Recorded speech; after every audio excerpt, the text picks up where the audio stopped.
आज़ादी के बाद का प्रेमचंद की संज्ञा भी दी जाती है।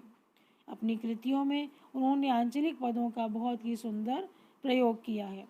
जय गंगा रिपोर्टाज का चित्र आप देख रहे हैं, यह हिंदी साहित्य की एक अनमोल धरोहर है। इसी तरह से डायन कोसी नदी में बाढ़ पर लिखा गया एक प्रसिद्ध रिपोर्टाज है, इनके द्वारा लिखा गया।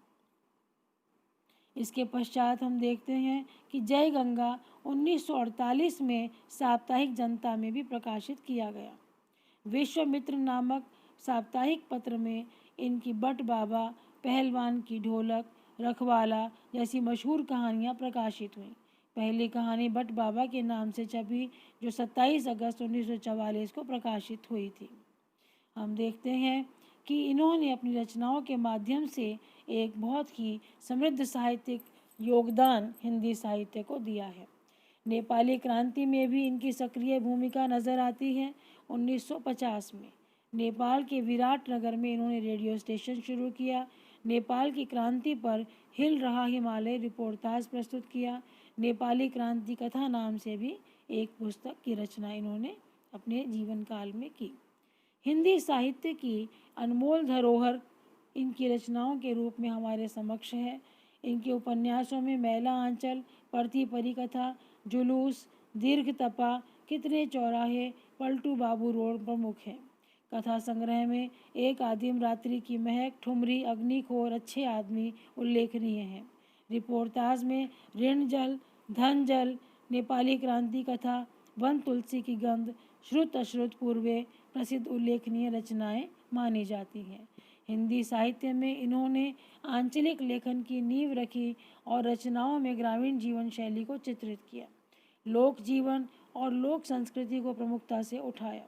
इनकी प्रमुख रचनाओं के कुछ चित्र आप पटल पर देख पा रहे हैं। इसके पश्चात हम देखते हैं कि इनके परिवार के जो पुराने चित्र हैं उन्हें मैं आपके साथ साझा कर रही हूँ। इन चित्रों में उनकी पत्नी एवं उनके परिवार के अन्य सदस्य दिखाई दे रहे हैं। इनके पुत्र जो विधायक के पद पर कार्यरत हैं, पद्म पराग राय वेणु इनके बड़े बेटे हैं। इसके अलावा इनके छोटे पुत्र दक्षिणेश्वर प्रसाद राय पप्पू के नाम से जाने जाते हैं। इनकी बेटी नवनीता रेणु और उनकी पुत्री का चित्र आप दृश्य में देख रहे हैं। इनकी पत्नियों एवं उनके साथ उनका स्वयं का चित्र भी आप दृश्य में देख रहे हैं। इनकी पत्नी लतिका रेणु ने अपने पति की सुरक्षा के लिए रिवॉल्वर खरीदा और अपने गहने बेचकर इनका मैला आंचल नामक प्रसिद्ध आंचलिक उपन्यास छपवाया था। मारे गए गुलफाम पर बनी इनकी तीसरी कसम फिल्म अत्यंत प्रसिद्ध और लोकप्रिय हुई, जो सिनेमा जगत में महत्वपूर्ण स्थान रखती है और इस फिल्म को राष्ट्रपति पुरस्कार से भी सम्मानित किया गया। तीसरी कसम राष्ट्रपति स्वर्ण पदक से सम्मानित की गई सन 1966 में।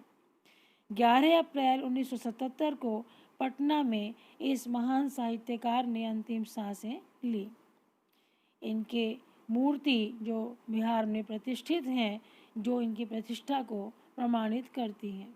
इसी के साथ ही इनके जीवन एवं साहित्य का परिचय कुछ शब्दों में समेटने का प्रयास इस पाठ के अंदर हमने किया है।